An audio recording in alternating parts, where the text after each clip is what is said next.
A very good afternoon to you and welcome to Lunchtime News, come to you live and direct from the Newsfirst Centre here in Colombo. I am Florine Rajendran. Let's now take a look at your headlines. The 30th session of the UNHRC, which will also focus on human rights in Sri Lanka, commences. The 151st birth anniversary of Venerable Anagarika Dharmapala marked under the patronage of the President.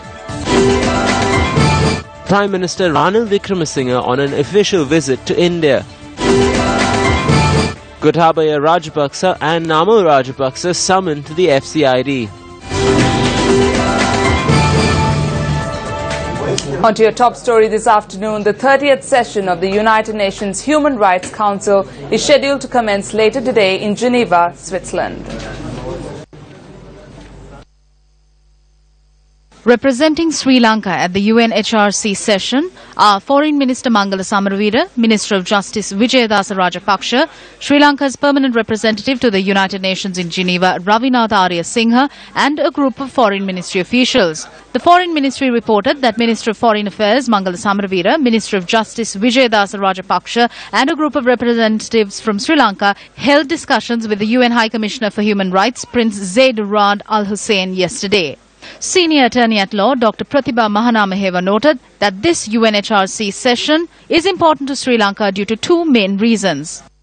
30th United Nations Human Rights Council session, very important to Sri Lanka, which begins today. Number one, the Labour International War Crimes Report publishing March 30th against Sri Lanka, and the other thing, USA sponsored another resolution which will be coming to Sri Lanka on 17th, sponsored by USA, for a national inquiry or local mechanism. So those two are very, very important today. Prime Minister Ranil Wickremesinghe is scheduled to leave to India later today following an invitation extended by Indian Prime Minister Narendra Modi. 4 memoranda of understanding are to be signed between the two prime ministers at the meeting. This is Ranil Wickremesinghe's first state visit since assuming office as Prime Minister. Newsfirst Shamir Rasuldeen, who is in India to report on the Premier's visit, joins us now with the details. Prime Minister Ranil Wickremesinghe will be arriving in New Delhi, India at 5:40 p.m. today. All arrangements have been set here in the city to welcome the Prime Minister of Sri Lanka, who will be undertaking his first visit later today. During his meeting, the Premier will meet his Indian counterpart Narendra Modi tomorrow, where 4 bilateral agreements would be inked between the two nations. Now, the first agreement would be on orbit frequency, an MOU between India and Sri Lanka for the provision of medical equipment to 200 wards to the Bhavnia General Hospital, and MOU regarding Indian grant assistance for the implementation of small development projects to local bodies, and also a grant assistance agreement from India towards setting up of an operation of emergency ambulance service. Now, tomorrow would be a busy day for the Prime Minister and his delegation, which consists of Malik Samaraweera, who is the Minister of International Trade, and Minister Mangala Samaraweera, who is the Minister of Foreign Affairs. They would meet the Indian National Security Advisor, Congress Leader, Foreign Minister, and the Minister of Highways and Shipping. The visit is viewed as yet another step taken by the Sri Lankan authorities, the Sri Lankan government, to further strengthen relations with its closest neighbour, India. Shamir Rasuldeen, Newsfirst, New Delhi, India. Now, during his visit, Prime Minister Ranil Wickremesinghe is to hold discussions with Indian Prime Minister Narendra Modi, President Pranab Mukherjee and External Affairs Minister Sushma Swaraj, as well as other senior government officials. The event to mark the 151st birth anniversary of Anagarika Dharmapala is currently underway under the auspices of President Maithripala Sirisena. Parallel to the 151st birth anniversary of Venerable Anagarika Dharmapala, a Dharmapala Week has also been announced under the theme "Let us create a generation dedicated to protect the country, language, ethnicity and the Buddha Sasana." The main event got underway at the Pannipitiya Dharmapala Vidyalaya this morning.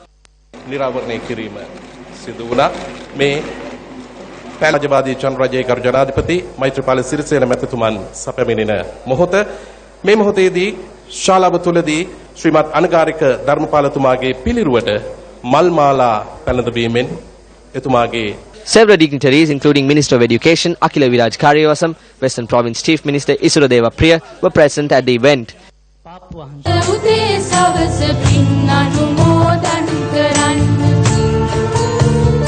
Programs will be held island-wide from today until the 20th of this month to mark Venerable Anagarika Dharmapala's 151st birth anniversary. A national program will get underway on the 17th of this month at the Mahabodhi Agrashravaka Viharaya. අද සමාජය තුල තිබෙන බොහෝ වැරදි එදත් සමාජය තුල තිබුණු බව අපිට පෙනී යනවා. Many of the wrongs that existed in those days are present now. This is made clear to us when we listen to some of the statements he has made.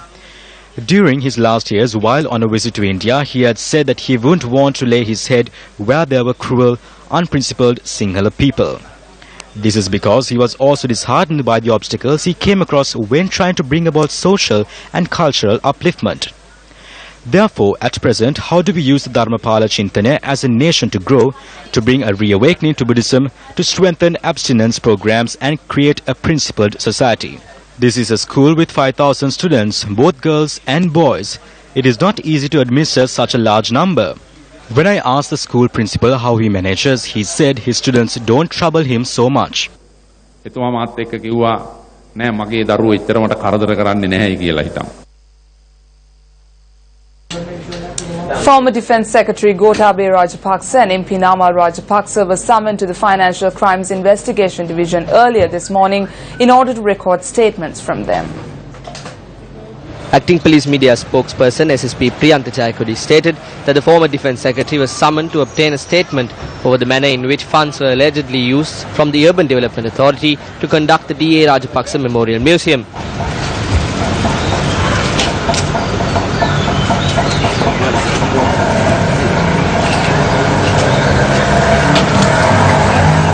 The acting police media spokesperson noted that MP Namal Rajapaksa had been summoned in order to question him over an alleged money laundering incident.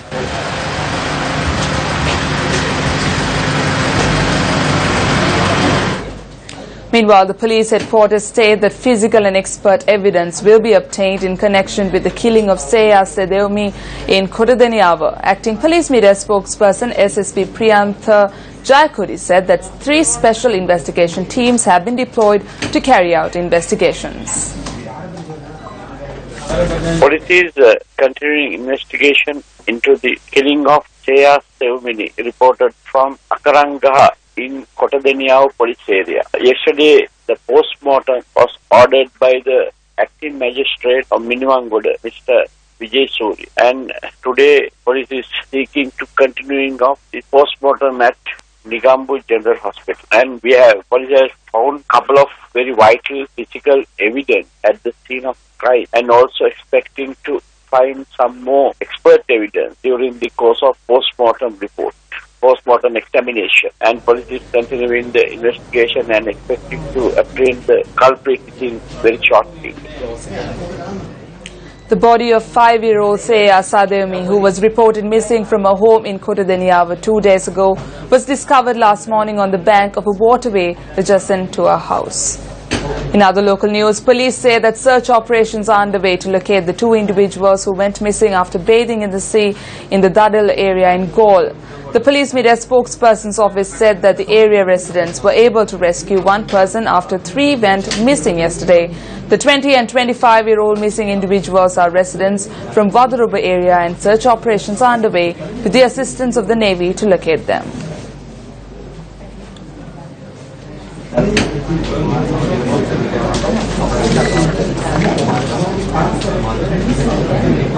The Department of Meteorology predicts that several spells of showers could occur in the sea areas off the coast extending from Putlam to Mathura via Colombo and Gaul, while showers or thunder showers could develop at several places in the other sea areas around the island after 4 p.m. Winds would be southwesterly and speeds would be up to 20 to 40 kilometers per hour. Navy and fishing communities are requested to be vigilant as deep and shallow sea areas off the coast extending from Mannar to Pothuwil via Colombo and Gaul will be rough with strong southwesterly winds up to 70 kilometers per hour. Former Minister and MP Indika Gunawardena passed away earlier today.